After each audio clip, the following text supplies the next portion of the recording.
A warm welcome to all of you, the participants whoever are here. It's 3 p.m. and we have a very great faculty also with us who have joined much earlier than the time to help you all. And Madam, Stella Madam and Vidya Madam will be just waiting for 2 to 3 more minutes for more participants to join. And within 2 to 3 minutes, we'll start our session. Hope it's all right with you both. Thank you, Vanilla. That's fine with me. Hello, Stella. Ma'am, you're muted. Hi, Stella Ma'am, you're muted. Yeah. Hello. Good evening. Hi. Almost good evening. How is everything there? Fine? Well, I don't know what to say anymore. So we'll just leave it at that. Every day is you just cross every day. It's like a milestone. So.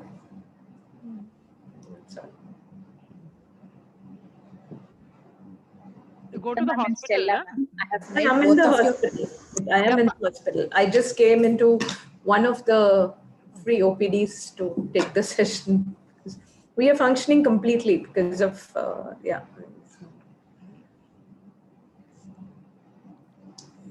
Ma'am, just to give a bit of background, once we finish the introductions, I'll be opening the breakout rooms, and the breakout rooms are already assigned, and the doctors and nurses will be separated into 2 separate rooms, and 2 separate sessions will be going on. And I've made Vidya Ma'am and Stella Ma'am as a co-host. You'll be just going and just saying, just join doctor's room. You'll be going into the doctor's room. And faculty will always have the chance. I mean, I have made you in such a way that you can always, I mean, for anything, you can move into different rooms also in between or for any discussion. Usually, like we do it end of the session, but you can move yourself into any room. I have created that so that you directly go and join the, Stella Madam will go and join the nurses room, and Vidya Madam will go and join the doctor's room. But you will have the right to move in different rooms in between. I'm just telling you that. Oh, I will only break 5 minutes for some tea or something. That's all. Vanilla, you will be putting the doctors into my room, right? So I don't have to fidget with the... No. You just have to, once the rooms are open, you'll just go and join doctor's room. That's all. All right, fine. Thanks. Only one doctor's room will be open, and for Stella Madam, nurse's room will be open. Madam will just go to that room and say join nurse's room. You'll go and say doctor's room. That's all. Thanks. Everything is pre-assigned. No, Vanilla, how to go to that room? I don't know anything about these things. Madam, as soon as I open room, breakout rooms, I mean, the host has the control here. As soon as I open the breakout room, all the participants will be like categorized. Doctors will be automatically put into the doctor's room, and nurses will be automatically put into the nurse's room. There, when I open the room, you'll see 2 rooms, like one doctor's room, one nurse's room. So Vidya Madam will go and say, just join doctor's room. There's an option called join. So you will see. Okay. Yeah. We want to click on that. That's all. Yeah, you have to say just join, and you'll automatically go to that room. Okay. It's a little new thing, but because we just tried for the last 2-3 sessions, it worked out very well. Okay. No problem.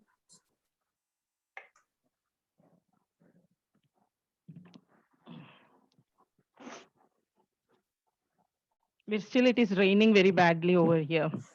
Imam, you want to change your slides from our side, or you'll do it yourself? No, I will do it. If there is problem only, I will let you know. I have already minimized and kept it. I will do it. Vidya Ma'am, for you, Ma'am, do you want me to change? Here, I'll do it. In case I have a problem, you are my backup. Sure, I'm there as a backup. Yeah. Thank you.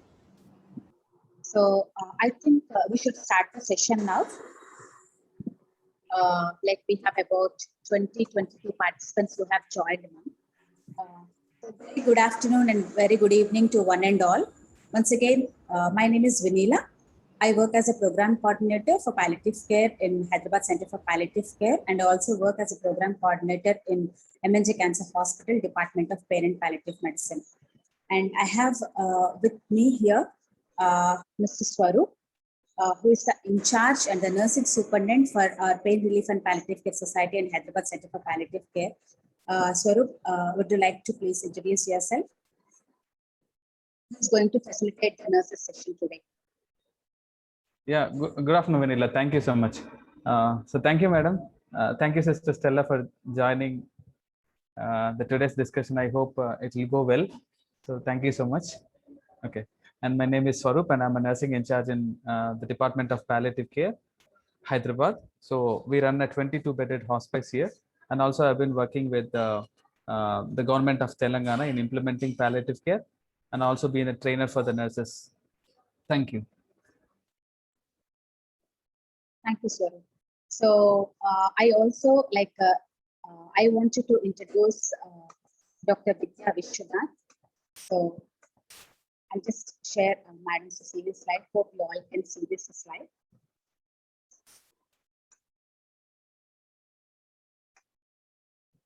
So today, the faculty for doctors, it's going to be Dr. Vidya Vishwanath. So it gives me pleasure to introduce Vidya Madam, because I think I've known Vidya Madam for the past like 5-6 years, more than 5-6 years. So Dr. Vidya Vishwanath is a consultant in Department of Palliative Medicine, Homi Baba Cancer Hospital and Research Center, Visakhapatnam, a unit of Tata Memorial Center, Mumbai. So Visakhapatnam is a city in Andhra Pradesh. Dr. Vidya is also an honorary tutor, School of Medicine for Cardiff University. Dr. Vidya is also a mentor for Quality Improvement Initiative, Equip India, NCG, National Cancer Grid Collaborative with Stanford Medicine. Madam is a faculty for Indian Association of Palliative Care, IAPC. Madam is also the faculty for Cancer Treatment Centers, Training in Asia Pacific Hospice Palliative Care Network, that is APHN, Lean Foundation and AIMS Delhi, All India Institute of Medical Sciences, Delhi.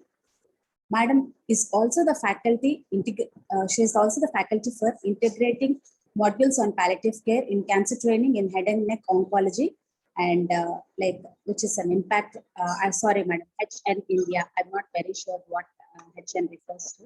Maybe you can just tell us now. And once again, a warm welcome. I know Dr. Vidya, most of you, we must have seen earlier faculty. Some confusion that we have to change the faculty in such a short notice. Vidya Madam has agreed within a day's time. Madam has agreed to give us her valuable time to all of you. Welcome, Vidya Madam. Thank you, Vanilla. That was a very generous introduction. HN is for head and neck. So it's called Impact HN. So it's for the oncologists in head and neck. So it is incorporating palliative care practices into oncology. So that's how it is. Thank you so much. So can I start the session? One second. So I also request Mr. Swarup to kindly introduce. I'm going to share the screen of the profile of Stella Madam. Swarup, you can just introduce Stella Madam. Over to you. Yeah. Are you going to share the screen now? Yes, sir. Okay. Let it be on the screen, so that will be easy for me to introduce. Okay, so I'm really pleasure to invite one of my very good friend, Sister Stella, and she's my teacher too. I have learned a lot of things from her. I hope all of our nurses, she is a good inspiration for me and many of our nurses too. So I hope she's going to be a good inspiration for you too. So before that, I would like to just brief about her. And Lieutenant Mistress Alice Stella Virginia, retired Army, 1983, and total years of experience. It is huge to say, 34 years of experience in nursing, and a lot of things to learn from her, every one of us. From the military hospital in India and the Ministry of Health, Sultanate of Usman and Libya, Government Medical College, Calicut. So in May 2020, retired from Calicut Medical College, Government of Kerala. Since then, delivering online sessions and offline sessions on palliative care, 15 years in palliative care. That was a huge number to say. Can you come down, Vanilla, a little? So her qualification is nurse training in the Indian Army, followed by the basic course in palliative care of nursing in 2007, National Fellowship in Palliative Care Nursing. So mental health in palliative care nursing connected by Mehak Foundation, New Delhi. That was in 2009 and 2010. So authorized LNEC Master Facilitator Trainer, international since 2015. Taken short course of on BCLS and care of IV infusions and administration of IV, additive and perineophy at Royal Hospital, Sultanate of Oman. That was a huge thing. So attended and resource person in number of international and national conferences, and has organized pre-conferences on communication, nursing issues, and home care and end of life. So the National Faculty for Palliative Care. I appreciate that, and the faculty of a national program in palliative care, Government of India, and Ministry of Health, New Delhi. So contributed in developing manuals for the doctors and nurses, volunteer and students at local and national level in this, which I have also participated in. Bit down, Vanilla. Yeah. So the achievements are certificate of appreciation and thanks as a nurse in charge at Bukha Hospital, Oman, for playing effective role to improve the quality care returned the community in 2003. Certificate of recognition given by the National Institute of Social Defense, Ministry of Social Justice and Empowerment, Government of India, in collaboration with Alzheimer's and Related Disorders Society of India in 2013. So participation in the National Consultation for creation of palliative care curriculum for undergraduate medical and nursing students and for training physicians in recognized medical institutions. So certificate of appreciation for being the resource person in the workshop of palliative medicine held in 7th August 2014 at KMCT Dental College, Calicut. So best nurse award given by IMA Kozhikode 2015 and 2015, 14 and 15, sorry. So international award winner in palliative care 2019 to 2020.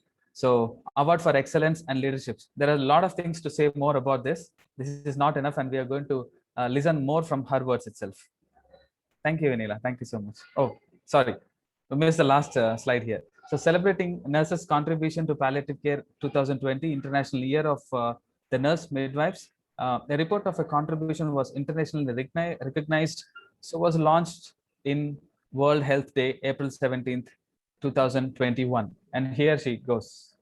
Oh, Thank you so thank much, you. Suru. Thank you so much. Thank you. Yeah. It's So long. everyone, we are going to break out into rooms now. Okay.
Yeah. Hi, Vanilla. I'm just waiting for a few more participants to join. Sure. Yeah.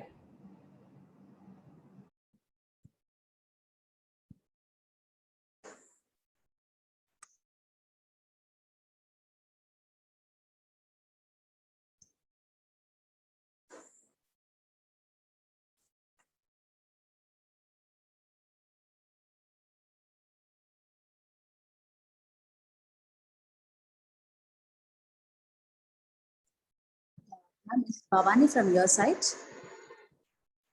I think only my nurse has joined because we have another parallel meeting going on in the regarding some instructions. So her name is Durga, Avanigada Durga. So she'll go into Stella's room. Yeah, because I saw her Avanigada Bhavani, so I just wanted to join her in that. That's my nurse. Yeah. Okay.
Yes, ma'am.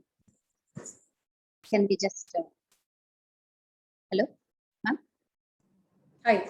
Yes, ma'am. Can we start, ma'am? Yeah. Hello, good afternoon from here. And I'll just share my screen and then we start. This one.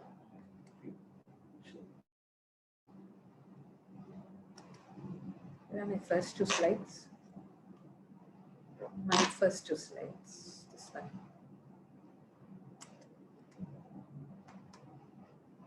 So, this is okay? I can go to full screen, right? Yeah. So wish you all a very good afternoon. And the reason I put this is I'm sure you identify your beautiful country, and I had the good fortune of visiting Sri Lanka in March 2020. So, which has been my last trip and a very, very memorable one. So it was so beautiful. So today when I got the chance to speak to all of you, my first memory was of the lovely trip that we had in March 2020. And coming from where I am, it would also be nice to say that this is also my city, the city of Visakhapatnam. It's in Andhra Pradesh. And like you can see, we can draw a lot of parallels here. My city is, my city is also, this is one of the hilly areas of our city, and we have a long coastline here. So a very warm welcome to each one of you from Sri Lanka, from the city of destiny, Visakhapatnam, where I am placed right now. Thank you very much, the Hyderabad Center, for this opportunity. And it's really wonderful to speak to every one of you.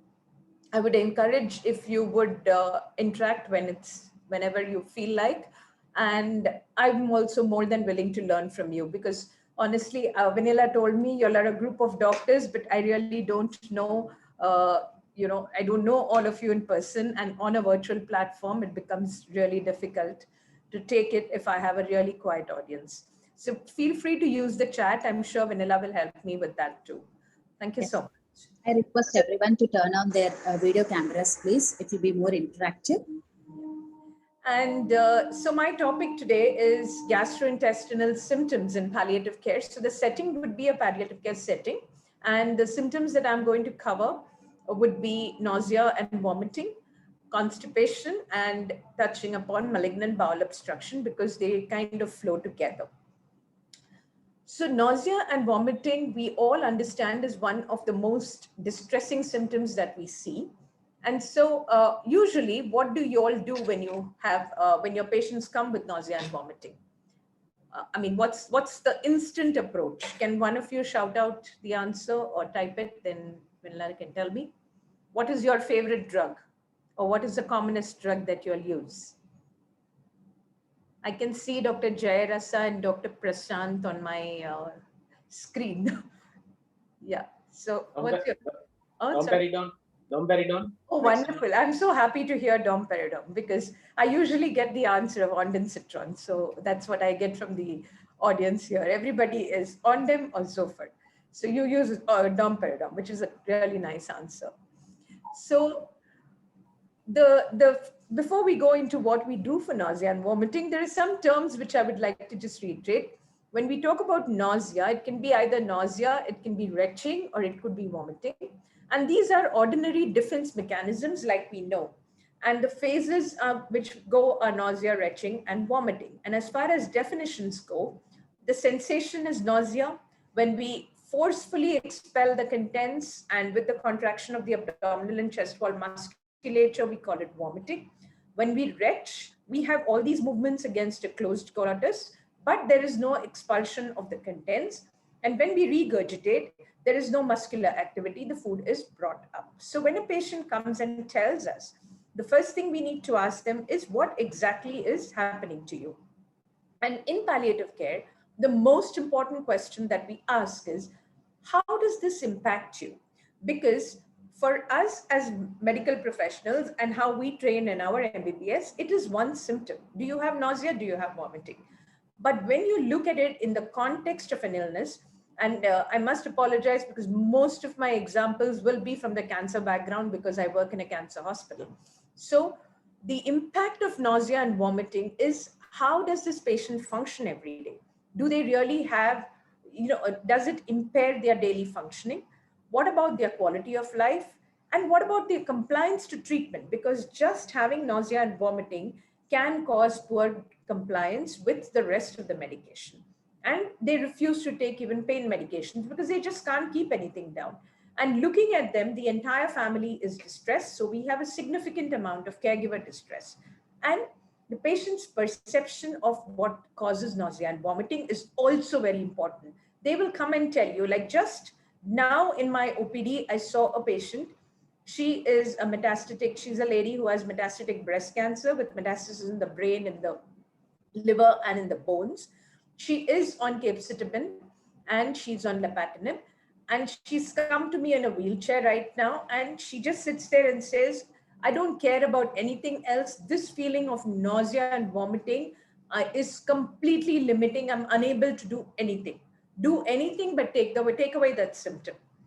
And she says, this happened to me from the time I received radiation. So patient's perception of the causative factor is also very important, because we will immediately run a battery of tests, ask them questions. But in her mind, it was from the time she received the radiation that she has started having this nausea and vomiting, which is helpful in the history, but also helpful to tell us what is it that this patient is perceiving as the cause. So in our history, as part of routine assessment, we do ask them about the quality. That is where the definitions are important. We ask them about the duration, how persistent this is it intermittent, and what is it associated with? What is the nature of that vomitus? What gives them relief? Is it associated with pain, altered bowel habits?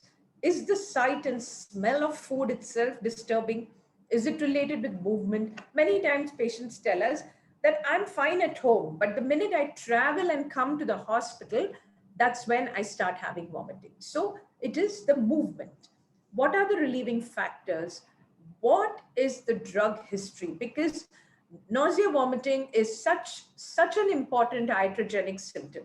Almost every drug, like we used to do in pharmacology, in our pharmacology exam in our second year, we said, if you didn't know anything about side effects, just write nausea and vomiting, because every drug has a side effect of nausea and vomiting. So today we look at it from the other side.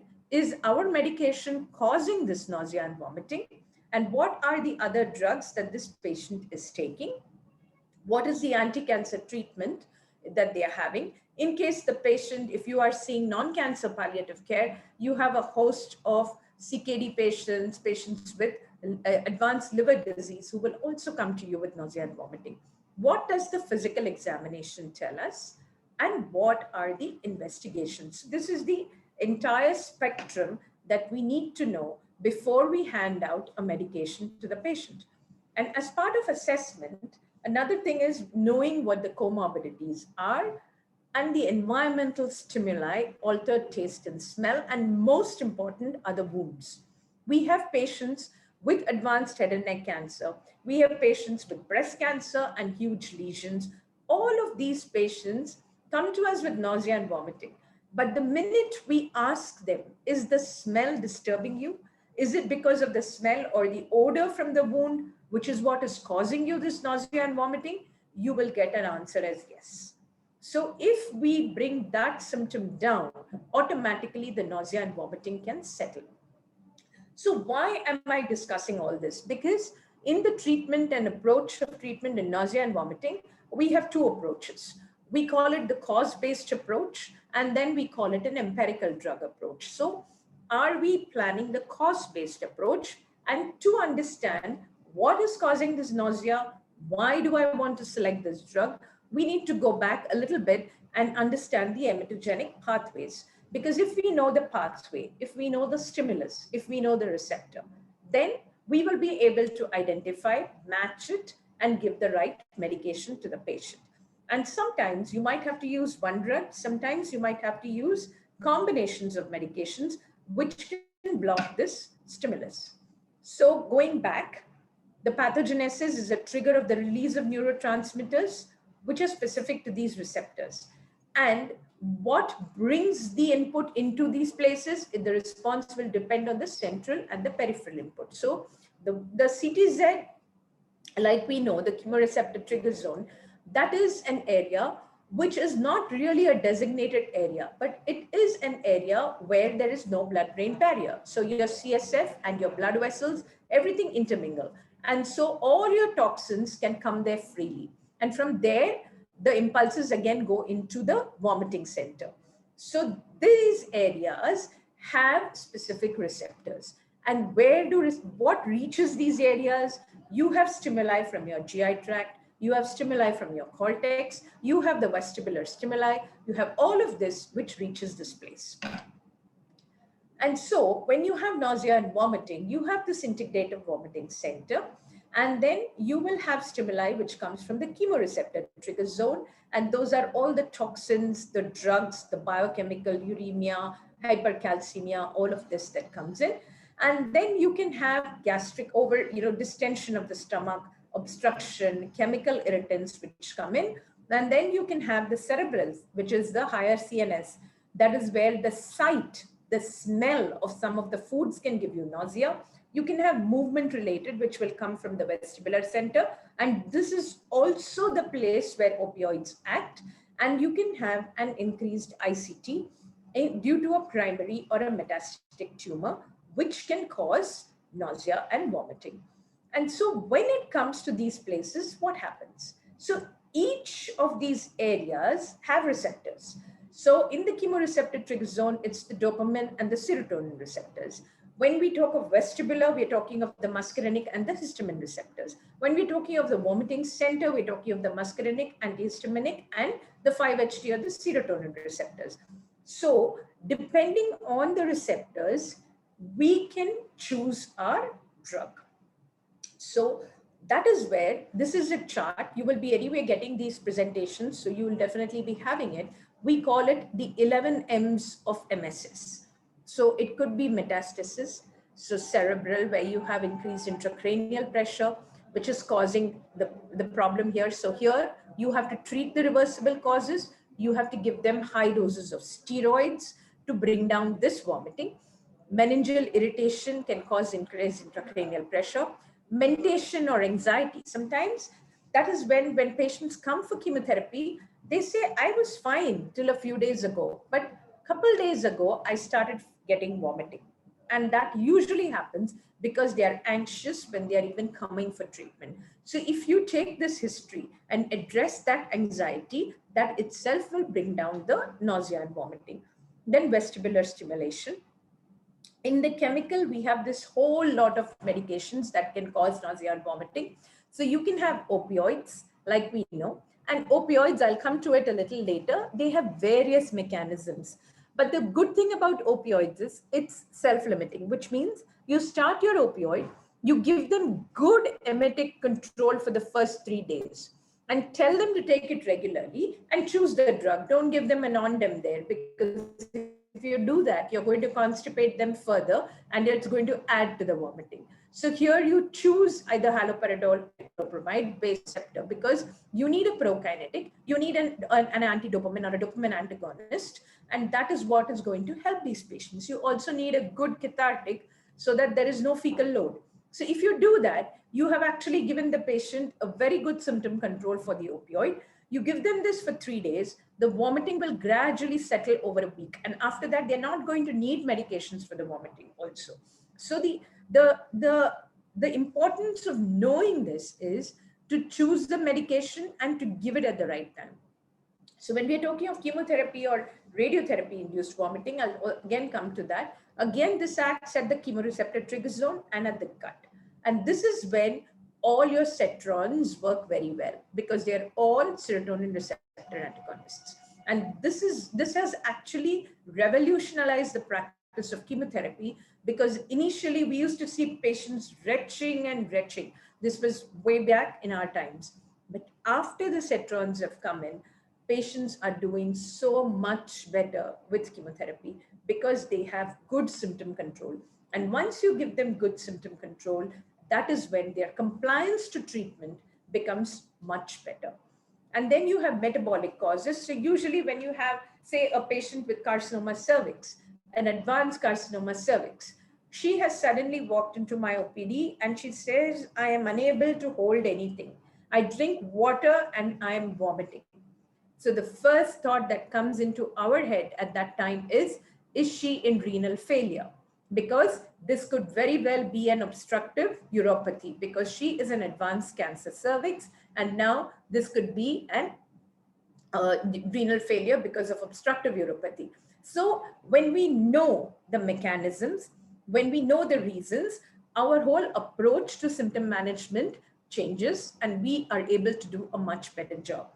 And we should never forget our microbes. You can have esophagitis, gastritis, you can have sepsis, all of this which can cause vomiting. The commonest thing I see in the OPD is candidiasis. Patient is presenting with vomiting. Patient is refusing to eat. He's already got head and neck cancer. He's probably got some amount of trismus and he's refusing to eat. Someone wants to push a Ryle's tube, but no one wants to shine a torch into that mouth. The minute you shine a torch in that oral cavity, you have picked your reason. And there, if you give him a good course of antifungals, he comes back thanking you. So identifying the cause is very, very, very important. And then the NSAIDs, the medications that we give, not so much with the opioids, but whenever we add NSAIDs in our treatment regime, we always add a gastroprotective agent. Because if we don't do that, you are going to have a patient who's going to come back to you with retching. And then, of course, we come to obstruction, which I will be doing towards the end. And so obstruction, mechanical obstruction is an important cause of vomiting. You have to keep your mind open for it. So when you have a patient with, say, carcinoma, ovary carcinoma, colon, and they come to you with this kind of vomiting or even a GI cancer, you have to think of obstruction. And then any of the motility related issues, our own procedures can cause nausea and vomiting. So motility related. So identifying the cause, remembering these 11 M's, so that when you assess the patient, you can assess along these lines, and finding the cause can be very, very helpful. Opioid-induced nausea is something we have to be so proactive about. And that even before the patient gets nausea, you have to tell them, I'm giving you this medication, it will cause nausea. That's the bad side. But the good side is that I'm going to give you medication for about 3 days. If you take it, you're going to be fine after that. Because it affects the CTZ, there is increase in the vestibular sensitivity, there is delayed gastric emptying, you can have constipation. So every pathway is involved. So here you need to manage the constipation first. And as I mentioned, the drugs of choice, haloperidol, metoclopramide. And another thing is, if the patient is having nausea, which is not related to the disease, you could reduce the opioids. And if nausea is a major issue, you might have to continue antiemetics, you might have to combine antiemetics, you might have to switch the opioids. But please do not stop the opioids. Because the first reflex that we learned in medicine was, if a drug is causing nausea, stop the medicine. But if you stop the opioid, the patient is going to land up in pain crisis. So we have to learn to balance. We have to be able to give them the opioid, and we also have to learn to manage the side effect. Then when we come to chemotherapy-induced nausea and vomiting, here again, you have the NK receptors, the 5-HT3 and the dopamine receptors. And that is why we have the cetrons work so well, your aprepitant works so well, and your steroids work so well here. So when we talk about chemotherapy-induced nausea and vomiting, we talk of an acute event, which happens in the first 24 hours, and then a delayed, which will occur about 24 hours after you take the chemotherapy. So even the medications, there is a difference. There are various guidelines that are there for this. So usually the NCCN guidelines or the MAS guidelines are followed. You can have breakthrough nausea and vomiting. So for that, so here, like you will see, there is a row, you will see a lot of 5-HT3 antagonists being used. So this is where your on-dem can be very, very helpful, and steroids and aprepitant. And refractory vomiting, you could use olanzapine, you can use promethazine, you can use any of these medications. anticipatory vomiting. Now, anticipatory vomiting is something you have to get from the history. Why is she vomiting just before she comes for chemotherapy? So that is where a little bit of conversation, talking to the patient, understanding what they want is also very important.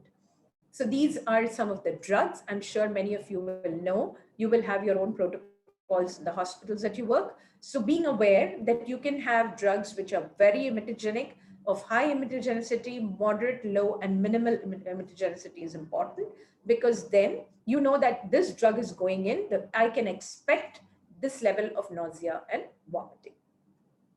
So these are some of the guidelines. I'm not going to read all of this. It's just for information. And it's important that you know that this exists even in radiation. What is high risk? What is moderate risk? Which part of the body? What is low risk and what is minimal risk? So if it's an entire body radiation, you're going to be at much higher risk. Whereas if it is in the upper abdomen, again, the risk is moderate or even close to high.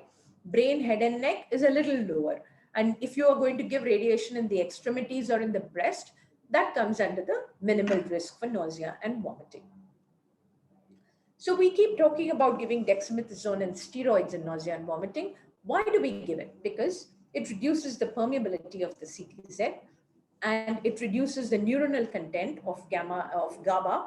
It reduces the inflammation and the pressure on the nerves. So because of all of this, dexamethasone works very, very well in bringing down vomiting and nausea.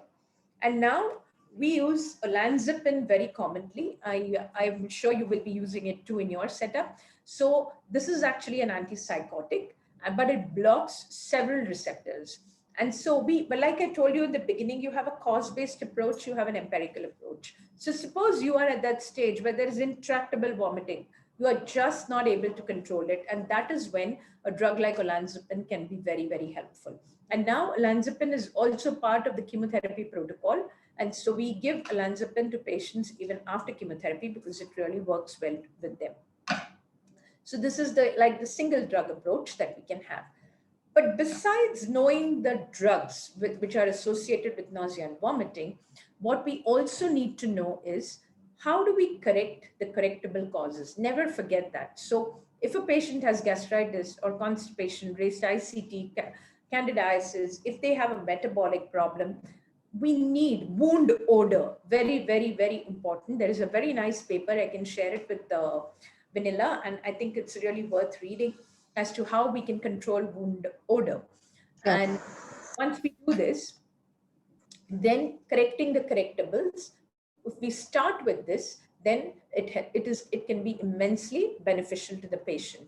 And non-pharmacological, like in palliative care, we always have a pharmacological approach and a non-pharmacological approach. So when we talk of a calm environment, small frequent feeds, oral hygiene, positioning, the kind of meals, the avoiding strong smelling food, fresh air, all of this are instructions that we can talk to the patient and the caregiver so that there is a little more control in the situation. Otherwise, it can be extremely distressing for the caregiver to be watching this happening day in and day out and just not finding a way. And distractions, this is when psycho-oncology can help. You can have distractions, you can have therapy, it can be used with the antiemetics to promote relaxation. And this actually enhances feelings of control and reduces the helplessness that is caused. Because whenever we are talking of a symptom in palliative care, what is very different is, it is not something that will go away in a day. It is going to stay with the patient lifelong. So that's why one way to explain symptom management is, I usually ask our, whoever is who's listening, that have you tried to hold a glass of water in your hand? It's very easy, right? You just stretch your hand and hold the glass of water. How difficult is that? I'm sure all of you will think it's easy, but try to hold that glass of water 24/7, 365 days of the year. That is the burden of a symptom in chronic disease. So what may seem as just nausea and vomiting to you as a physician is a burden to that patient that they are carrying 24/7. because the cause is never going away. So whatever we are trying to do is cushioning its effect, is trying to make them feel better with some kind of medication, distraction, non-pharmacological approaches. So to summarize nausea and vomiting, treat the cause if it's possible and if it's appropriate, and then use non-pharmacologic measures and identify the pathway. And like we say, choose wisely, like the drug and the route, use adequate regular doses, and try and combine medication whenever it is necessary. So this is just to wake all of you up. So I'm just giving you this case scenario. So this is a lady, a 50-year-old lady with breast cancer. So can you tell me, along the trajectory of her illness, what could be the different causes of nausea and vomiting? Can I stop share for a minute, Vanilla? Yes, ma'am, you can. So that way, at least I get to see everyone. So this is, so say we have a 50-year-old lady and she has breast cancer. So we are starting right in the beginning. She has walked into our OPD. So can you all think and tell me about causes of nausea and vomiting and what medications you would give along the course of her treatment? Any of you can start. You can also speak, or you can also put your answers in the chat, sir. We'll read it for you could use the chat or you could talk. It would be nice to hear some voices. And konjam Tamil theriyum, but I don't know if that Tamil is your Tamil, so It'll be nice, ma'am. A bit of Tamil interaction. They love it. I have a mixed Tamil because I come from the border of Tamil Nadu and Kerala, so mine is a very mixed Tamil. So I don't want to sound like a school teacher. Yes, cancer itself and the metastasis is what Shobika tells us. So Shobika, you have said that this patient, so she has come into your OPD on day one and with pain. Okay, let's assume, let's give it a start somewhere. So you have given her medications for her pain. And what is the medication that you would like to choose? What is your first choice of medication, Shobika, when someone comes with pain related to cancer? Do you have access to tramadol or tapentadol or paracetamol or an NSAID? What's your first line? What do you use? Ma'am, you can unmute and speak. You're muted. Please unmute and speak.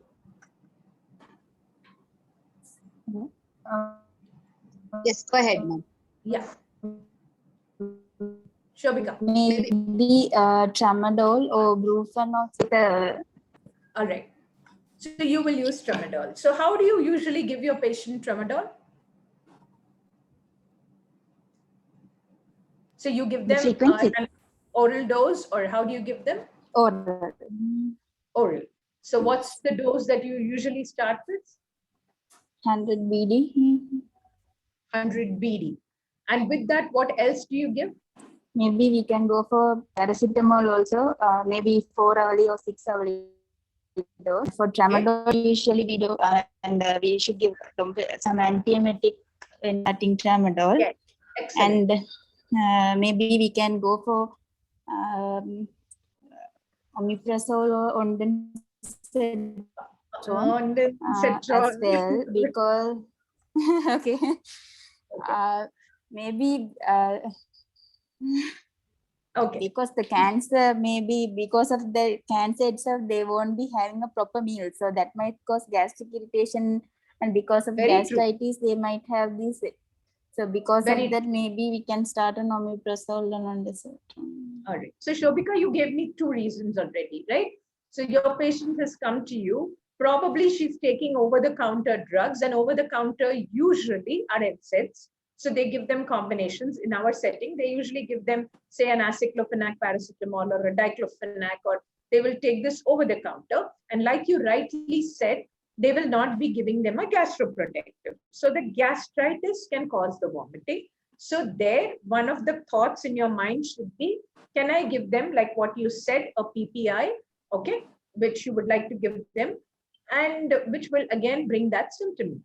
Next, you told me that you would like to give her tramadol. So now, in the context of what we just learned, what antiemetic would you choose if you wanted to start an opioid?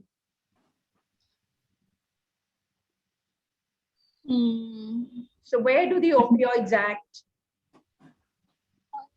So which is the receptor that you want to target now?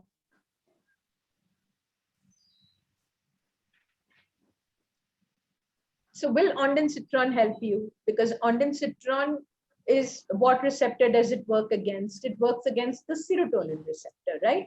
Whereas for the opioids, like we discussed, we need something which will be a dopamine antagonist, right? So we need something which will, because it affects the vestibular area, it affects these. So you need a dopamine antagonist. You need something like a prokinetic. You need something because all the opioids will slow down your GI system. So, and a very common thing that we see is when patient comes in pain crisis, someone just pushes tramadol IV, and that patient is so miserable after that. So usually, even when we give a morphine trial, even when we give them tramadol, we always say, suppose you want to use the IV route, though the bioavailability of tramadol is equal both IV as well as oral. But if you're going to use that route, first give them an antiemetic. So we pick metoclopramide, which works very well, or haloperidol. Both of these work. And then you give them tramadol with 100 ml NS as a slow drip. Don't push it. That is one thing if you want to give it IV. Suppose you're going to give your patient oral, tell them to take a TID dosing of metoclopramide. Don't just say use this as antiemetic, and tell them to take it before a meal. And then you tell them, you give them that half an hour gap, and then tell them to take the medication after. So that is the way you build pain control. I mean, you build the medication without the vomiting. And it's also suggested that remember the half-life of the drugs. So with paracetamol, the dosing will be usually Q6 hourly. With tramadol, also it will be 6 hourly, but that may be very inconvenient for the patient. You can even make it a TID dosing. And to start with on day one, especially if your patient is elderly, give them half. Just give them half TID and then build it up. So start low, go slow, and then build up the dosing. And add the antiemetic. So the antiemetic is working, your drug starts working, within 3 days, the patient feels way more comfortable. Whereas if you give them something that causes nausea, the first reflex is to stop the medications. So you gave me 2 very good causes when the patient has presented to you, 50-year-old has come to your OPD. Now you have evaluated your patient, you have given her pain control, your joint clinic has decided on a plan, and your patient has started chemotherapy. All right. So now tell me, what kind of, will you expect nausea and vomiting? So what would be in your mind? What would be the drug groups that are in your mind? Anybody? I don't want to sound like a school teacher and say, okay, Tashika, now you speak, or someone else speak. So any of you? So what are the drugs? I think this is simple. Ondansetron, madam, I will choose Yes. for chemotherapy. Correct. So ondansetron is right. You give them steroids, you give them ondansetron, you give them aprepitant. But suppose your patient has pain, okay, and has come to you for the first time during chemotherapy. Then will ondansetron and all of this work? She might just get more constipated. So maybe for a couple days, you will still have to add the prokinetic. Okay. So remember that if you're starting your opioid at the time of chemotherapy, or when the patient is finishing, she's in severe pain, you're giving her a step 3 opioid, you might have to add that prokinetic for a couple days, explain to the patient, and give them a good laxative, because many of the chemotherapy agents themselves cause constipation.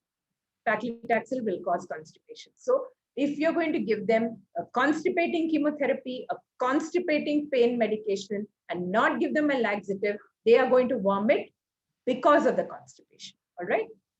So when they are on chemotherapy, when they are on pain medications, never forget constipation as a cause for nausea and vomiting. And of course, according to the chemotherapy regimen. Now your patient is taking chemotherapy, your patient has settled.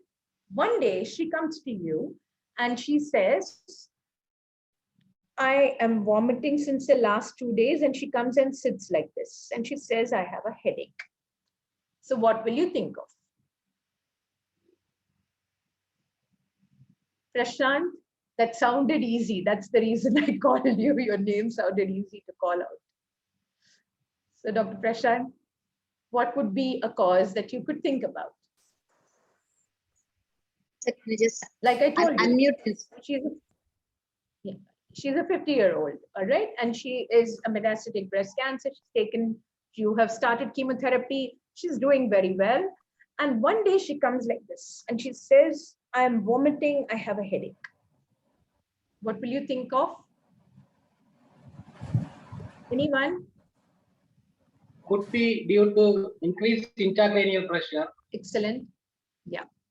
So like Dr. Jairasa said, so here the commonest cause is when they come like this and they tell you headache and vomiting, you have to think that this could be increased intracranial pressure, there could be meningeal metastasis, or there could be intracranial metastasis.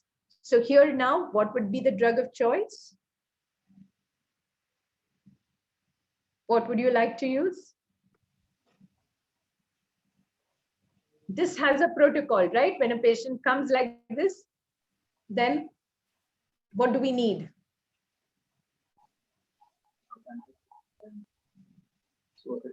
Or the patient has come to you with seizures.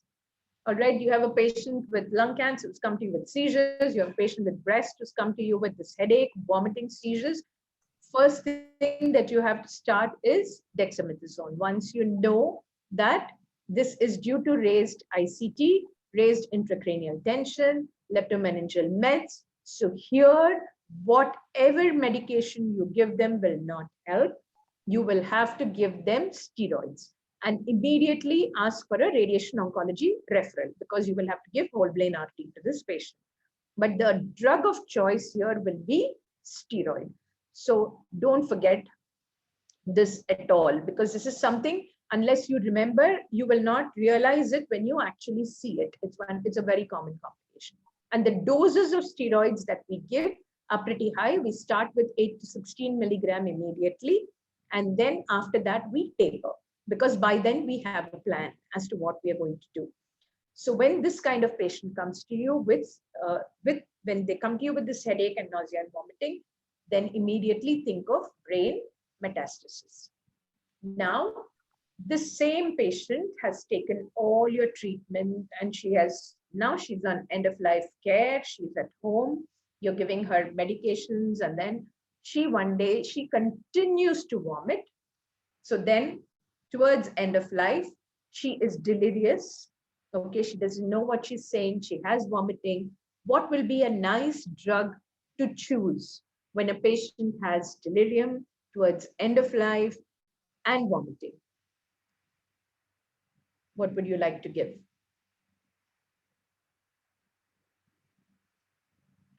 So what I'm trying to ask you is metabolic causes. So if you want to address metabolic causes, then what is the kind of drug? Suppose your patient came with hypercalcemia. Suppose your patient came with renal failure. Suppose your patient is terminally ill. Then what is your drug of choice? Like, remember I told you about a single drug approach? So there are 2 drugs in that, which we use very commonly. Haloperidol. Sorry? Haloperidol. Very good. Haloperidol. That is the answer I wanted, because haloperidol is one of the medications that we use as single drug. And now olanzapine also. So either olanzapine or haloperidol. This can be very, very effective when your patient has delirium, when your patient is vomiting, when your patient has kidney failure and then has come to you, or towards the end of life. So in vomiting, all I'm trying to do is, this is not to by heart your drugs or to know every route and every receptor. All I'm asking you at the end of the session is just start thinking of the routes. When someone comes to you with vomiting, don't give them a drug and put a full stop there. Just go a little deeper into assessment. Why is this happening? What does she have? What is the basic comorbidity? What else do they have? What could be the receptor? And the best thing that will teach you this is follow up. So you tell your patient, let me know in a day how you feel, because you're not going to just abandon them there, right? So when they tell you it's working, it actually improves your own knowledge. And that is how you realize that, oh, this drug worked well. And sometimes you might have to use combinations. Like I told you, you might have to use a Paranorm with an aprepitant or with a non-dep, depending on what you're giving. And another key in palliative care is like how you start low, go slow, you maintain the drug doses at the lowest possible to give them comfort. So you could even bring down the dose and come to the dose which gives them comfort. So these are a few key points that I thought would be important in nausea vomiting. Do any of you have any questions on nausea and vomiting? Because then I'll go to constipation after that. So will you all start thinking a little like this? Yes or no? Okay, if you say yes, at least give me a thumbs up. If you're too bored to mute your mics. Okay, thanks. So I'll just share screen again, Vanilla, and Yes. I'll go back to my the other part.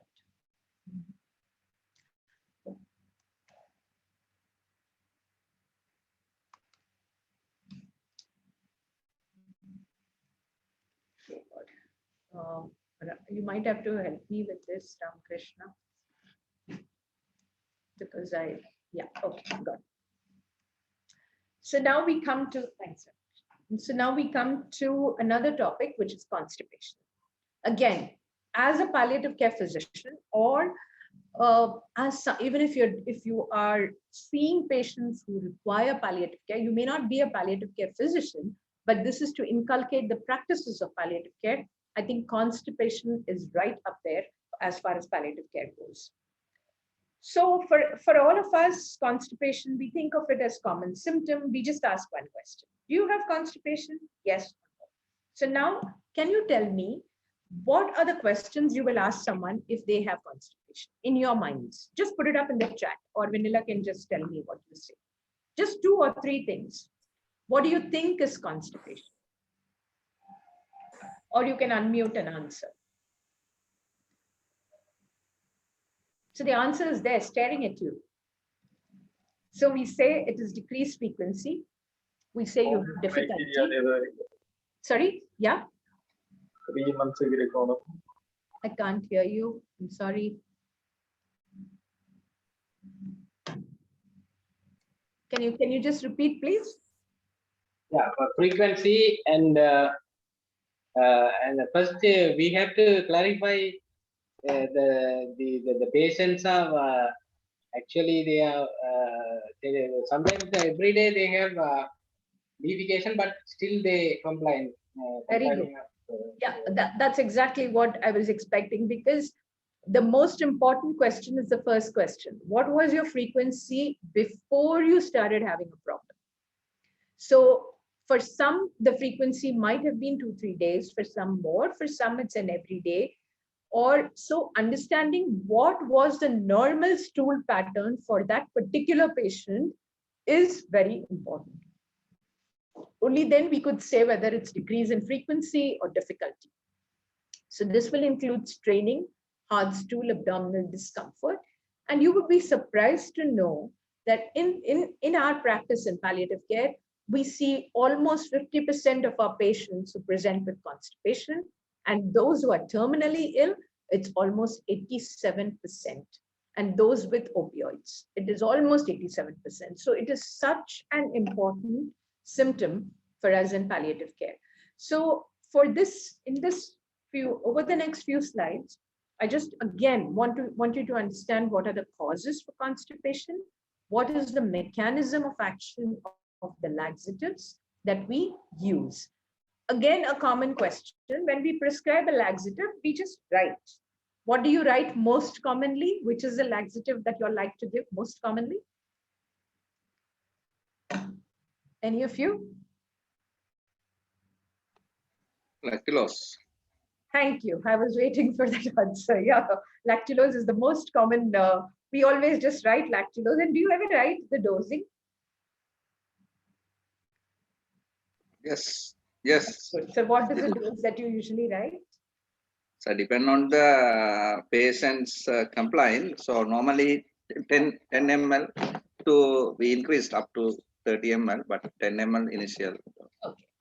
So every time we say, right, it depends on the patient's compliance. So many times we absolve ourselves of the responsibility of choosing the laxative because it depends on the patient's compliance is what we commonly think about. But there's also something like choosing the right laxative. So again, this is in the context of palliative care. I know most of you are practicing in a daily, in a regular OPD scenario. So again, their lactulose is the most commonly prescribed laxative. So just one thing is to tell the patient to take the dosing and then tell them that if it is not helping them, to come back and let you know. Because then you can decide whether you want to combine another laxative, whether you want to change it, whether you want to increase the doses. So when we talk about constipation, we usually talk about contributory factors. So for us in palliative care, highest and right up there are the opioids. Okay, because we give them medications, and if you, which I'll come to, opioid-induced constipation is a separate entity of its own. It's called OIC. It's a separate entity because opioid-induced constipation can be severe and you can never develop tolerance. Like for nausea and vomiting, I said that if you take your morphine, if you give them the antiemetic for the first 3 days, after that you will settle, you might not need it. Whereas in constipation, you're never going to develop tolerance. So don't think that so like what Dr. Raj Gopal always teaches us, he says the hand that writes the prescription for morphine should write the prescription for the laxative. That is absolutely important. And then we combine our opioids with so many drugs, antidepressants, and there is a bunch of diuretics and antihypertensives, and of course our chemotherapeutic agent. And then we add supplements, iron supplements. So we are just killing that bowel completely.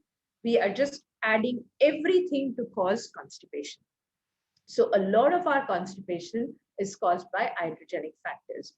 And then, of course, you have the GI factors, which are the tumors. You can have prolapse, you can have fissure, you can have a stricture, you can have a hemorrhoid. All of this could cause constipation.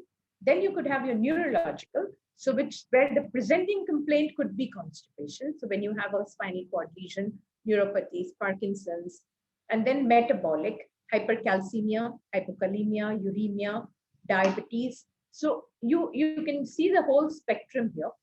And these factors are also important because the patient's intake comes down. There is a change in the diet and in the fiber content in the diet. And now our patient is sick.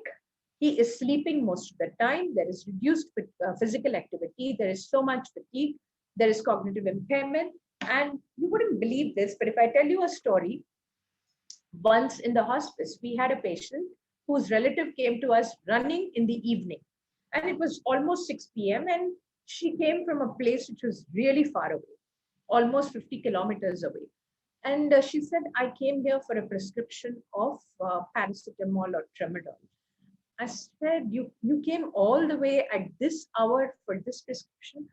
Then she said, yeah, because I need to give him something for the pain. Because if I don't give him anything for the pain, then he has a problem. Then she told me about her. I just made her sit down, and her distress was because the pain had increased so much that he was not able to get up and walk to the toilet. And so because he had a latrine or a toilet which was outside the house. So she had to physically take him there, which was not possible for her.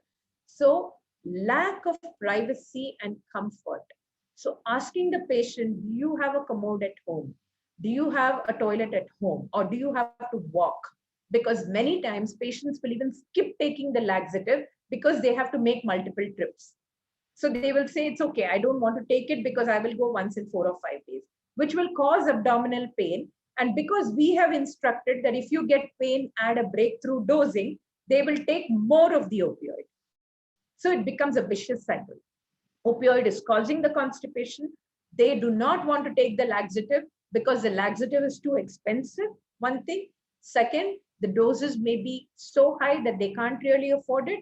Third, their toilet might be outside and they don't have the energy or stamina to walk there. And then the pain increases because this is constipation related pain is a different kind of pain. They start taking this in excess. So you are actually creating a vicious cycle. So it's very important to ask them, do you have accessible toilet? Is there comfort? Is there privacy?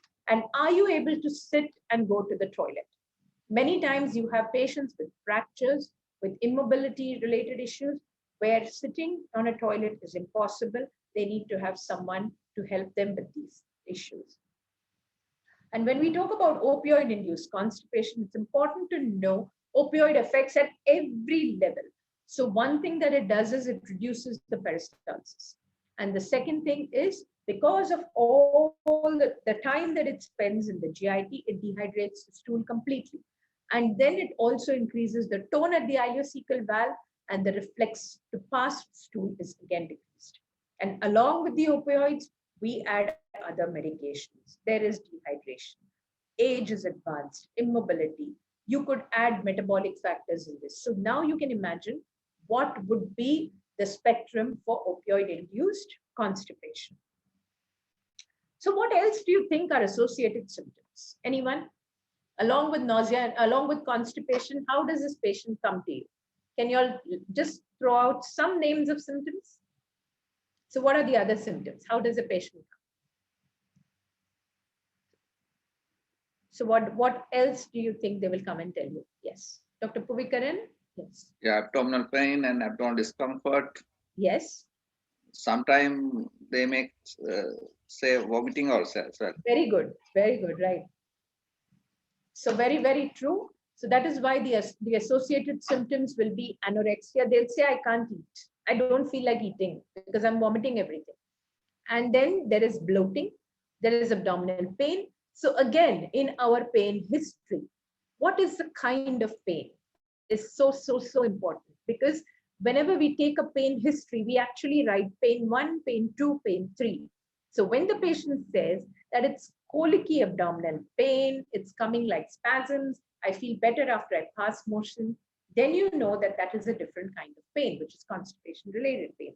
You can have bloating, you could have tenesmus, you could have spurious diarrhea. So what do you mean by spurious diarrhea? This is one term which I want every one of you to take back home, because sometimes a patient comes and tells you that I'm passing motion continuously. I have diarrhea. So what is the question that you will ask when they tell you that? Usually the question that you need to ask is it your normal stool which is diluted with water and coming out, or is it plain water? When you ask this question and they tell you, no, it is watery, it's just water, your mind has to start thinking that this is spurious diarrhea. And it is way more common than we think, because they will tell you, I pass 4 or 5 times a day, but it's only water. And my stomach is continuously paining. That's because there is obstruction because of the stool, and it is that little bit of liquid feces with the water that's going out. And sometimes you can have urinary incontinence also because of the constipation, because of the pressure on the bladder. So these are all the associated symptoms that can happen with constipation. So now how do we assess? So like Dr. Jayaraja told us right in the beginning, what is your regular bowel movement and what has changed is question number 1. Then we go to what are the stool characteristics. Yesterday, there was a patient with C. rectum who clearly came and told me, I am passing stool like a scale. So it's like that ribbon shaped stool. So what does it tell you? It tells you obstruction. There is obstruction because of the tumor. So he actually told me this line. And we sent for a surgical reference because now he's going to need a colostomy. So just listening to them and asking them the right history can be very beneficial. And the most important question that we ask along with this tool is the feeling of incomplete evacuation. This is a question you should not miss. When you pass motion, do you feel that you have passed motion completely, or do you feel that something is left behind? Why this is so important is because many times we give our patients opioids. They take their opioid dosing, right? And every time they come to the OPD, you're busy. Constipation, you're passing stool, fine, okay, tick, and you move on. But you never ask them, are you passing stool the same way that you passed? Or are you having a feeling of complete evacuation? Because if you don't do this, what happens is these patients, and we have seen it happening, trust me, is that they pass small amount of stool every day and the remaining gets behind. It just gets left behind. And one fine day, they actually present with bowel obstruction because of incomplete evacuation. So when we take a history of constipation, frequency of the stool, the quality of the stool, whether it's painful or not, what is this feeling of evacuation? Have you evacuated completely? Do you still have the urge to defecate after you complete defecation? Is there blood associated with your stool? Is it in streaks? Is it melena? All that you know better. Is there associated nausea and vomiting? All this is very important because as he is answering that, in your mind, you are making the assessment. Spurious diarrhea is long-standing constipation.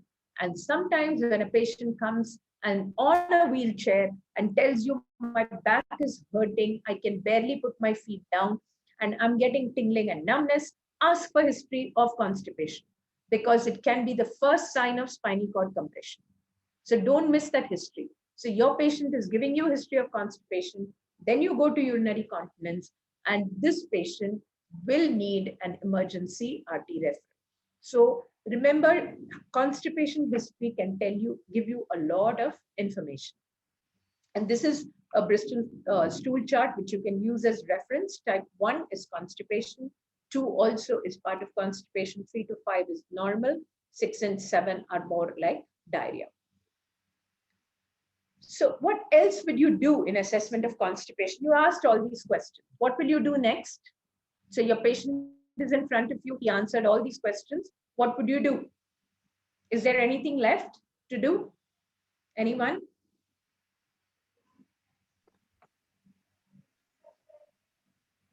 Yes, Dr. Puvikaran? PR examination. Very good. So before the PR, we will do an abdominal examination also. Okay. So inspection, you look for distension, you look for any tumor mass, palpate. You in the left pelvic regions where you will actually feel the feces. So you can even do an abdominal palpation and auscultate, because for your bowel obstruction, if you find, you can even make out with the bowel sounds. And then you will have to do your PR examination. So please do a PR examination. And if there is fecal impaction, you will have to remove those feces. If you see an empty rectum, it could mean that there is obstruction ahead, whether you can palpate a mass, whether you can see fissures, and then you can look for saddle anesthesia, the rectal tones. So don't miss the PR examination. So when a patient comes to you with constipation, all of that history, examination, and a PR examination actually completes your assessment. And then before we go into the laxatives, we identify, are there any drugs that I'm giving him that is causing this? Is there any metabolic problem because of which he's having constipation? Can I talk to them about diet, fluid?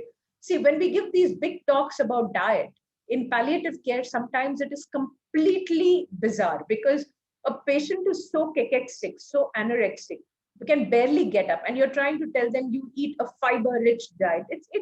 It's just not possible. So in these situations, you can do this with your population of patients, but population of patients that we see in palliative care, advising them about diet and physical activity is almost not possible. You can't tell a patient who's not even able to get up, come on, you move around a little, and then you'll pass motion. It doesn't happen. So we need to know what works for which patient. And positioning. Our squatting position, the ones, what we used in the olden days, actually helps passing motion best. All right. So the position that you sit in, you could even advise them, you could keep pictures in your clinic. access, privacy, mobility, diet. All of these are very, very important when you talk to them. And ask the patient. Many times my patients come and tell me that, you know what, we have just started this new diet, or we have started this patient on green tea and etc., etc. And suddenly all that old food has gone outside the window. And then the patient is constipated. That will happen. So you have to explain to them that don't stop what the patient was taking before, because sudden change in diet habit will actually cause constipation.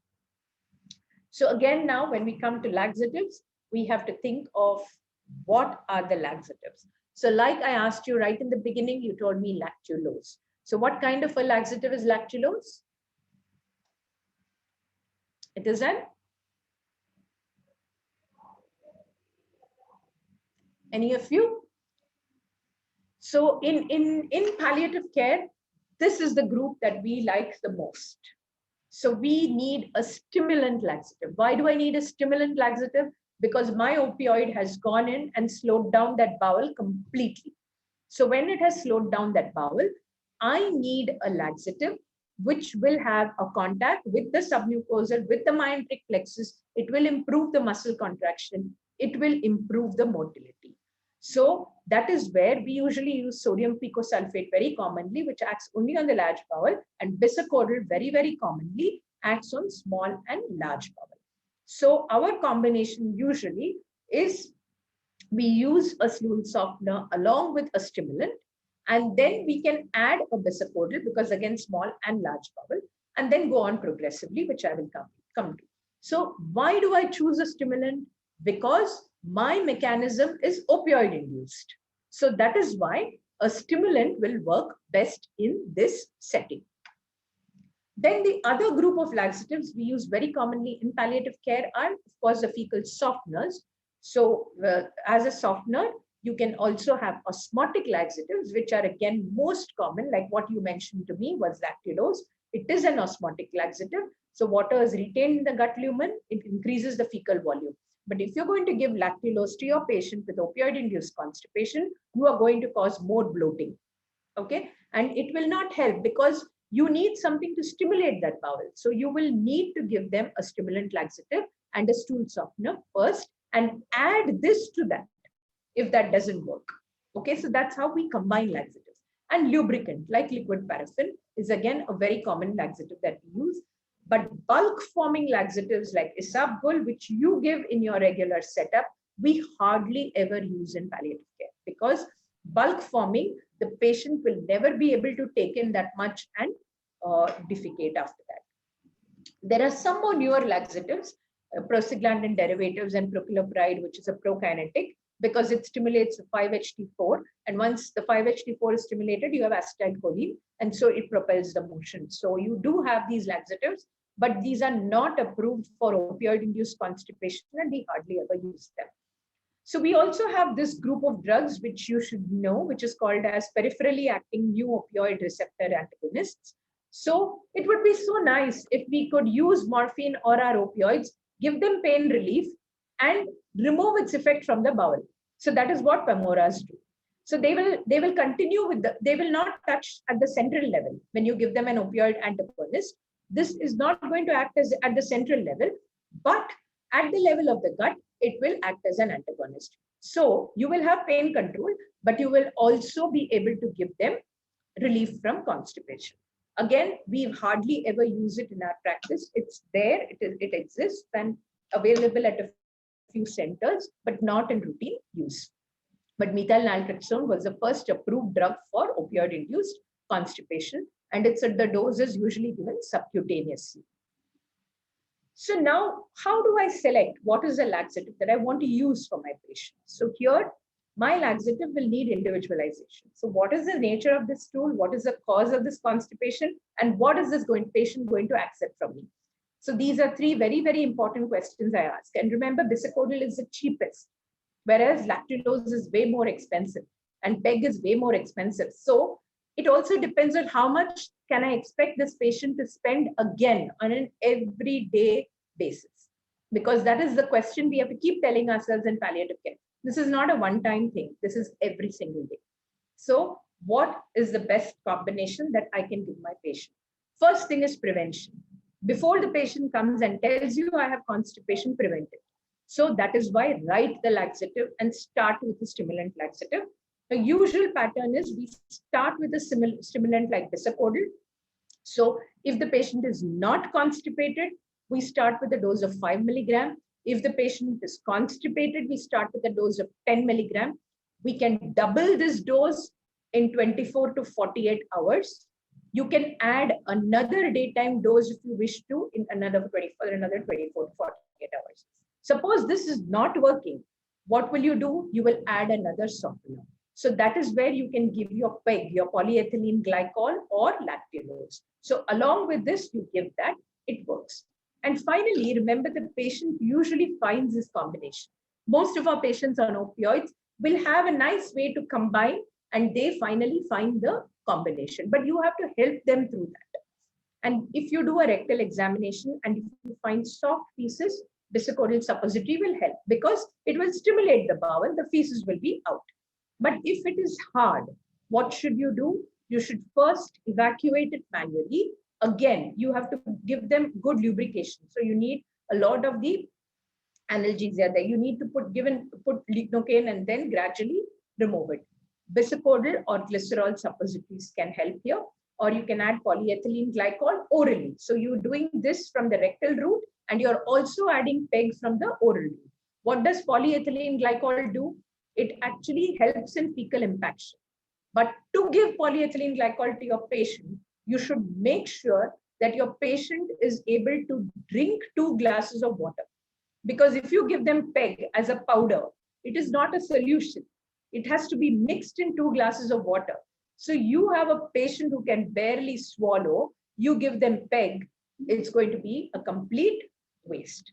And they're going to come and give it back to you and say, my constipation is not getting well. So choosing your laxative depends on the reason, on what the patient is able to take in, what is the kind of stool he has. That's why you have to be really, really careful about how you pick your laxative. And enema can help, plain water enema, a saline enema, or a phosphate enema. Most important thing is add these laxatives on a regular basis. Even paraplegic patients will need regular stimulants and stool softeners. So you will need manual evacuation. Even for a patient with a stoma, you will need a stool softener. How will you do it? You will push the enema, you will retain it inside. So don't think that because the patient has a stoma, I cannot give them an enema. So that is not done. And especially in your paraplegic patients, what is important is, remember that the caregiver is doing this. So they may think that it is okay for me to do it once in 4 or 5 days. So what you need to train them is, let the consistency of the stool be such that it is not very fluid and it is not very hard. So if you achieve that consistency with laxatives, it becomes much easier for the caregiver to clean. Otherwise, it can be very difficult. If the stool is very loose, it is very difficult for the caregiver. If the stool is very tight, it is very difficult for the patient. So you have to find that consistency with your laxatives that makes it easy for the caregiver to clean the patient also. And that is why the most important thing is education of the patient and family. Because you have to tell them, many times the family will come and tell you, patient is not eating anything. What are you telling me? How do you think I'm going to give him anything? How do you think he is going to pass stool? He's not eating anything. You have to tell them that even if the patient doesn't eat, there is still fluid, there is still epithelium, which is being shed, and that will come out. So unless you educate the family, this will not happen. So I think I still have a few more minutes and I will do a quick run through bowel obstruction. Because again, this is a very, very, very important symptom that we see. So when we talk of malignant bowel obstruction, because this usually follows constipation, it is a very, very important complication of advanced cancer. We see it in almost 50% of ovarian cancers and also colonic cancers.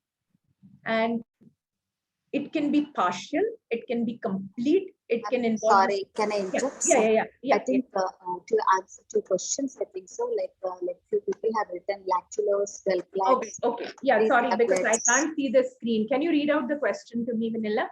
There are no questions, ma'am, but I think to your question, there are one doctor has written as tablet Delclax 3 tablets, like 1 day, NOC 1 day. I don't know what it is. Maybe Dr. Kandipan has written that. And What one is of it? Dalcolax, 3 tablets a day. 3 tablets, NOC 1 day. I think 1 day.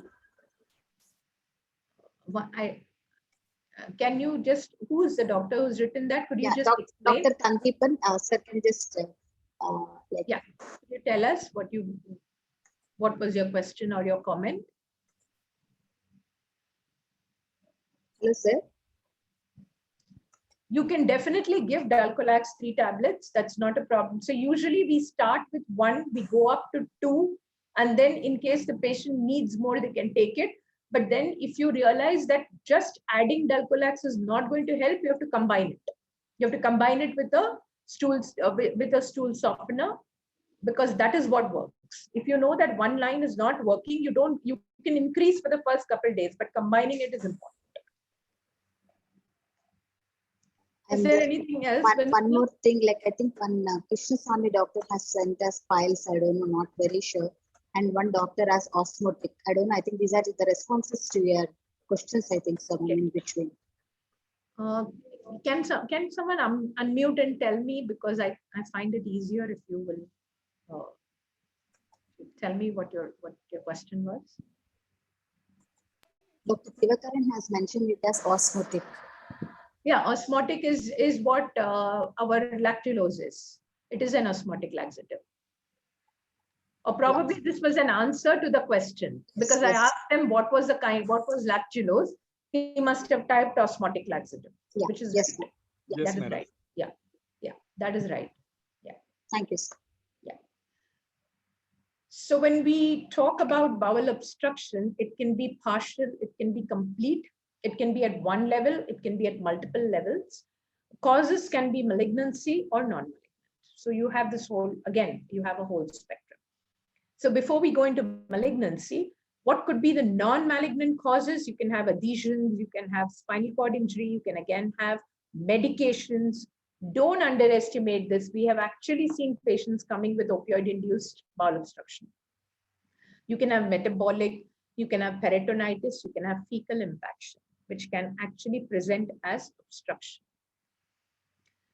So when we talk about malignant bowel obstruction, you can have either a functional obstruction or a mechanical. So if it is mechanical, it can be from outside the lumen, it can be from within the lumen, or it could be intramural.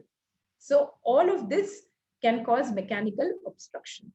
And our treatment, when we give radiation, it can cause enteritis. Surgery can cause adhesions. Intraperitoneal chemotherapy. All of this are again indirect effects. So all of these can cause malignant bowel obstruction. So when a bowel is obstructed, what is the pathophysiology there? First thing that will happen is it gets inflamed. When it gets inflamed, you're going to release prostaglandins, vasoactive peptides. Your number of secretions is going to increase. Slowly, what is going to happen? There is going to be sodium and water into the gut lumen, and the reabsorption is going to come down.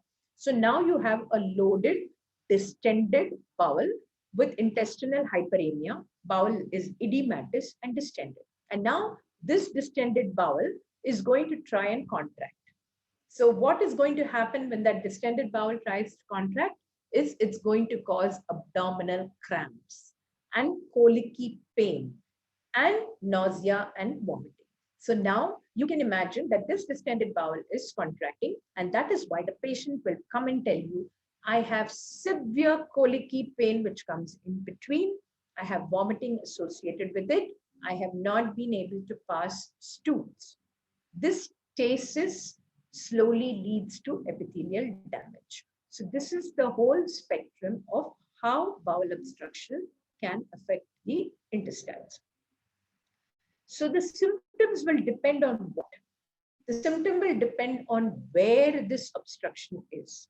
What is the cause for this obstruction? And how do I make out all that? I will be able to tell that if I know the symptomatology in a bowel obstruction which is higher or which is lower.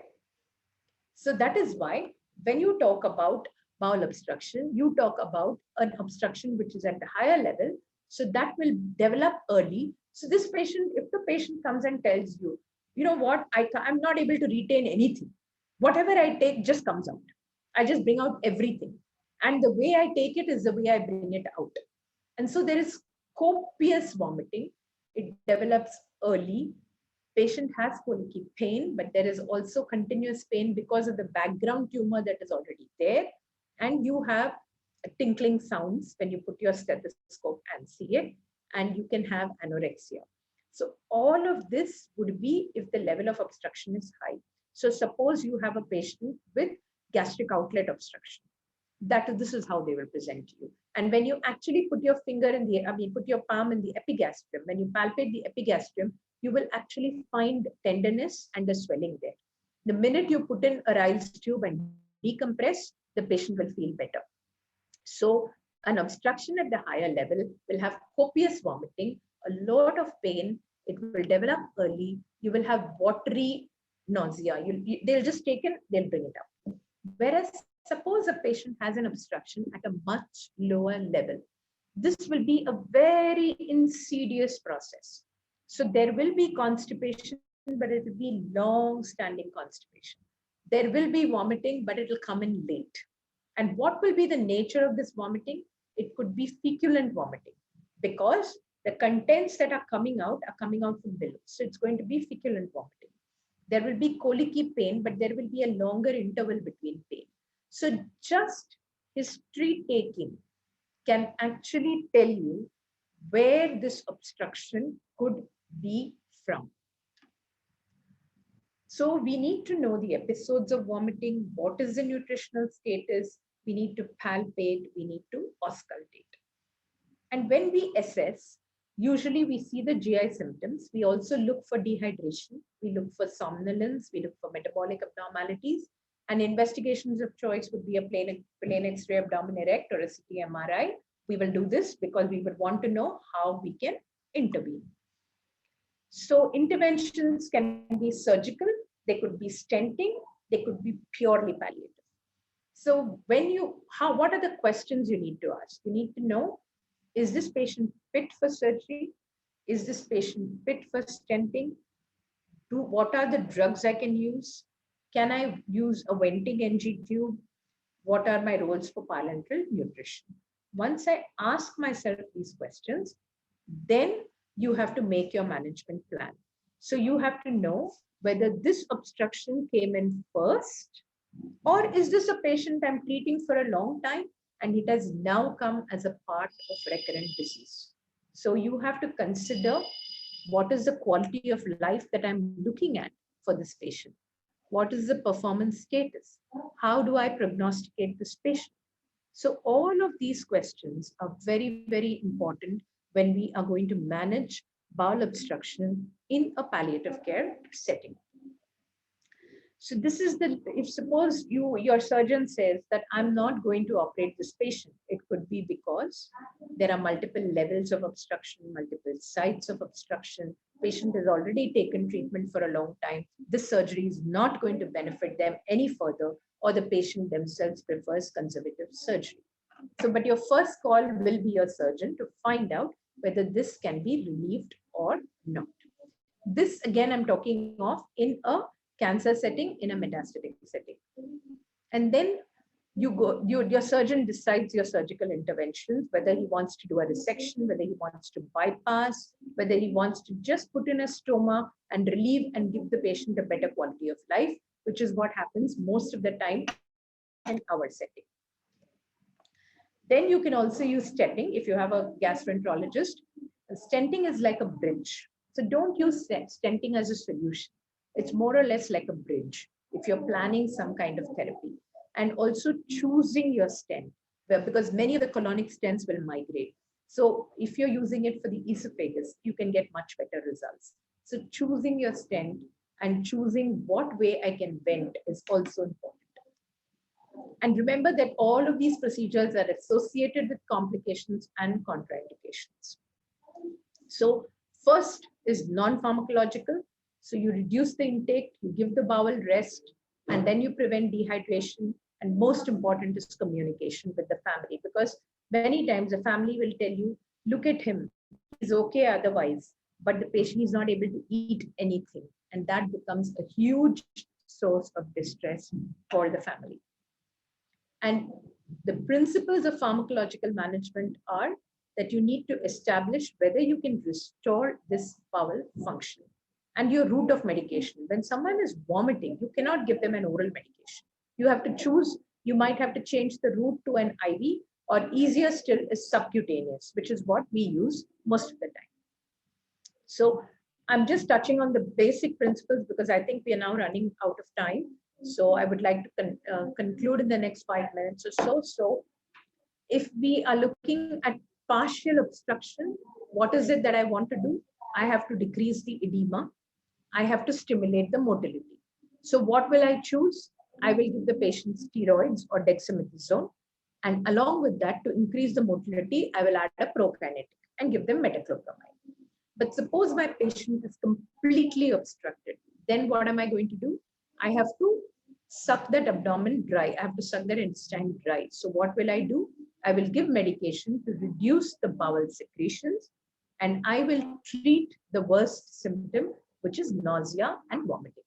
So this is in a palliative care setting.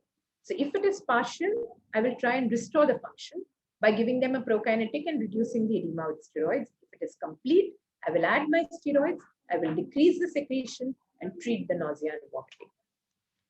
So decompression and hydration, I'll try to see that my Ryle's tube is not maintained forever. I'll put it in initially, and once I treat the patient, I'll try and remove it because it can be very distressing to have it continuously.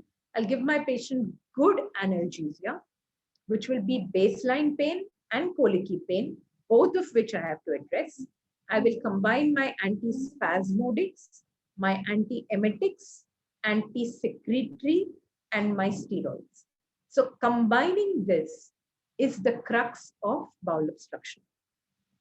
So when you give analgesia, your opioids, you will still give them opioids. You will not say that, oh, my patient has, I can't give them because the bowel is obstructed. Now I have to stop the opioids. You don't have to stop it. You just have to switch the opioid. You'll have to change from maybe your morphine to fentanyl. You might have to switch the route, but you will not stop it. And if you have colicky pain, you can add an anticholinergic. So you can go through this at leisure. I have put in the different drugs that we use, metoclopramide, haloperidol, and the hyoscine group, which are your anticholinergics. Another drug which I just thought we should mention is octreotide. Octreotide now has, the reason we use octreotide is because it decreases the secretion, it brings down the motility, it reduces the splanchnic flow, and it is a potent anti-vasoactive intestinal peptide. So what it actually does is it reduces the need for a Ryle's tube. So you give octreotide, it decreases the secretions, decreases the nausea, and the patient starts feeling better. Give it for the first 2 days. It's never given for more than 3 days. And once you give it and taper, then you can add an anticholinergic, and then the patient feels much better. It's expensive, so that's the problem. And also, octreotide is best given as a subcutaneous infusion. And the role of corticosteroids is that it reduces peritumoral and gut wall edema, but you cannot just try and give corticosteroid at smaller doses. Usually we say start with a dose of 16 milligram per day and then gradually taper it. And if your corticosteroids don't act within the first 3 days, again, it's pointless to try and continue. So the whole thing is alchemy, how you mix your medication. So your steroid, your octreotide, your anticholinergic, and even one more very good drug is ranitidine. I have put in all the references at the end, so you can go through some of them, where ranitidine has a much more superior effect than a PPI because ranitidine actually brings down the secretions. And you can use all these combinations. You can give it by the subcutaneous route. You can give it in the same syringe driver. But please don't combine metoclopramide and buscopan. because both of them have contradictory actions. So don't try to do that. So in a nutshell, dexamethasone, metoclopramide, and hyoscine. So either metoclopramide or hyoscine, depending on whether it's partial or whether it's complete. Use your octreotide, use haloperidol to control the symptom of nausea and vomiting. And don't forget to use your opioids for the visceral pain that the patient will have, and non-pharmacology. Nutrition and TPN is an absolute no in palliative care when you're looking at a patient who you're not prognosticating well and you know that this is close to a terminal event. And so the education has to start to tell the caregiver how this is not important for the patient anymore, and how you're not really depriving the patient of anything by not giving her TPN. So this is my last slide. So in all our symptomatology, the most important part is prognosticate the patient. Look at the performance status. Identify your goals of care. What is it that I want? What is it that the family wants? What is it that the patient wants? So that is where we have what we call as shared decision making. And where in the disease trajectory is this patient? How can I give him or her excellent symptom control? And limit the investigations. Like we were always trained that the investigation that you do, after you finish that investigation and get a report, if you're going to change your treatment, go ahead and do the investigation. But if you're not going to change your treatment after you do that investigation, then think twice. Don't do it. Don't do a scan just because somebody asked you or you want to. Are you going to change your approach? Go ahead and do it. And prioritize comfort, relieve distress at any point in the disease trajectory, and avoid futile care. So this has been more of a monologue. So I apologize because it's very hard for me to interact with all of you on a regular basis. And I'm most open to questions. And Vanilla, you can take over. And any of you can ask questions if you wish to. Sir, I think really Madam has given a very good overview of all the 3 symptoms.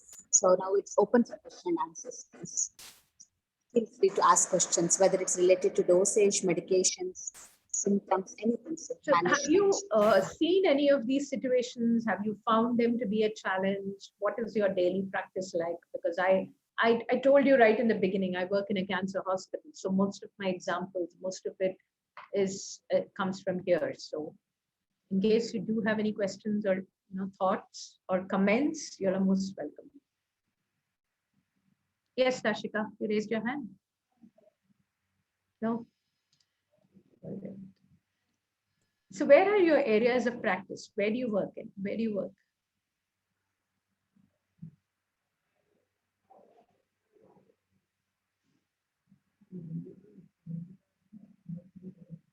Sir, I think Dr. Vidya is asking like your place of work. What are your areas of work or places of work? Yeah.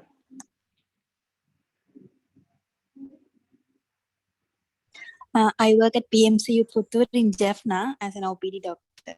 Okay. PMCU, primary medical care. Okay, you work in primary care. All right. Yeah. Yeah. So do you think some of these principles will help you? Yeah, because in my area, so many old people are there, so they usually come with this pain and these vomiting symptoms, mostly related to psychological, but still it helps. Yeah, so that really, it's nice because I think the trend of family physicians should really come back because it's very, very useful and primary care is so important. Yeah. Sanjeevan, Dr. Sanjeevan, where do you work? Or Dr. Amit Verma, I can just see these names, so I'm asking. Amit Verma is from Echo India, ma'am. Like he's from Echo India. That's what I was wondering. The name is very. And Dr. Puvikaran, where do you work? Yeah, I also work in the primary care center. I believe that extending this palliative care, the primary care center will be very useful. Yes. Because now all the cancer patients are going to the tertiary care center. Right. So we can give some symptomatic treatment. Definitely. You can really contribute in terms of symptom control for these patients. Yeah. Because, and even families, they lose interest once you tell them that, I don't know, this is what we see in India. I don't know what you see in Sri Lanka, but they tell us that, oh, if there is no more treatment. So we always say that don't send them to us when there is no more treatment. There is a lot of treatment. There is a lot of treatment to keep them comfortable, to keep them, to keep the family less distressed. So that's where your roles will be very, very important. What are the most common cancers that you see in your setup, in your country or in your setup? Breast cancers, Okay. And prostate. okay. Do you see cervical and head and neck cancers as much? Cervical, yeah.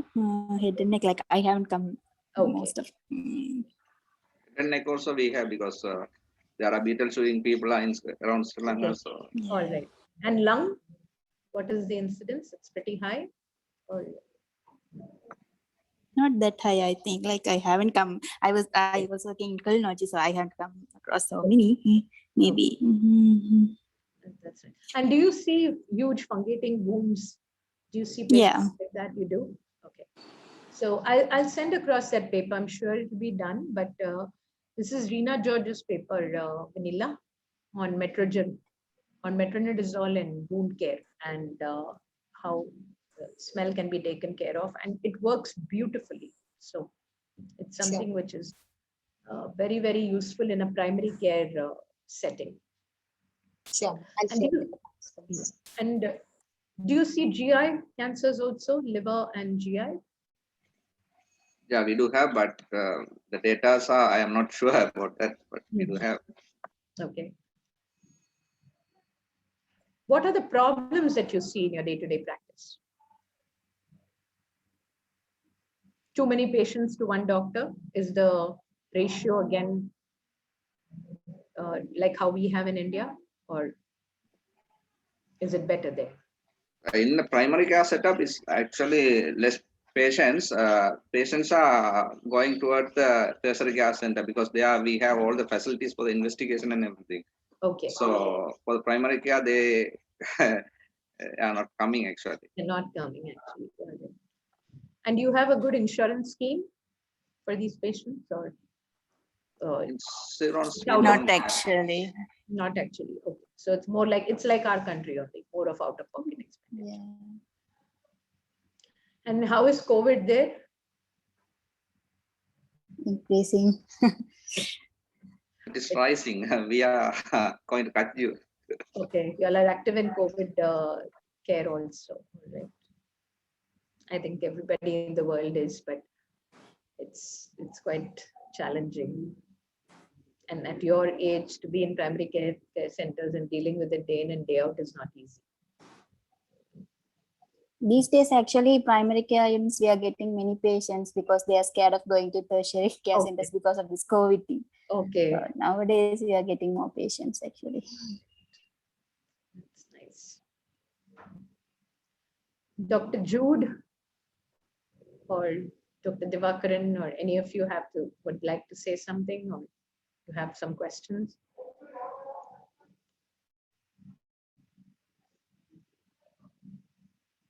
Vanilla, are we going back into that room, or we'll?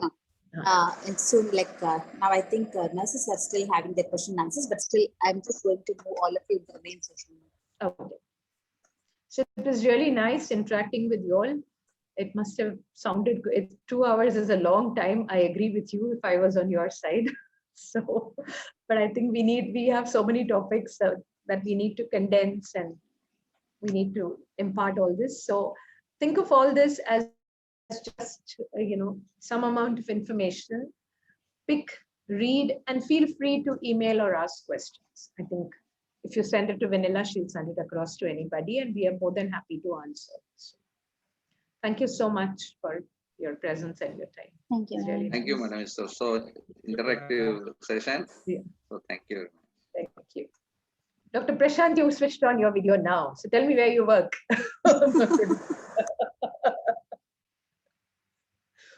So you're muted. Yeah. So you muted. You're muted, Dr. Shan. Where do you work? So I am working as a regional malaria officer in Vavuniya district, voluntarily involved in this northern province for this palliative care training. Okay. That's why I joined Okay, this so session. you're working with them. All right. Okay, so you've been designated to come here, rather forced to come here. I hope you have. So you'll take back something. That's nice. Dr. Divakaran. Yes, madam. I am pre-intern, madam. Okay.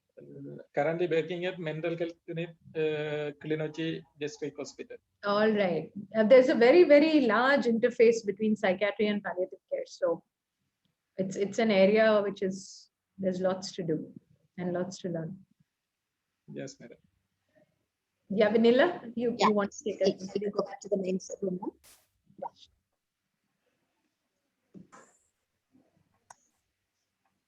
Yeah.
Stella, ma'am, where are we? Like, do you still need some more time?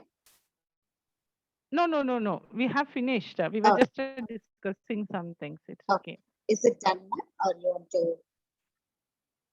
You have any questions? Yeah, I can. Please, ma'am. go No. ahead. I just want to ask is Vanilla. Next time when we take the class, can we have this one? What to say? Can we see all the participants, especially nurses, because we cannot hear also, we cannot see them. When we have a discussion, if they put on their video on means we can see everyone now. Because we Yes. don't know how many of them are listening and how many of them are there, because only 2 or 3 have asked question. We are asking the question, nobody's replying also. You can ask Swaroop will be telling. Sir, like for all the doctors and nurses, it's a humble request because as it is, it's a virtual training, and all the more there is no like interaction, like but it's in a closed group classroom training. And doing this, it will be very nice if you can turn on your videos and respond to the questions, interact, or put your questions in the chat, so that it's really a big learning platform, sir. Otherwise, like it will be more of a kind of I don't know, something.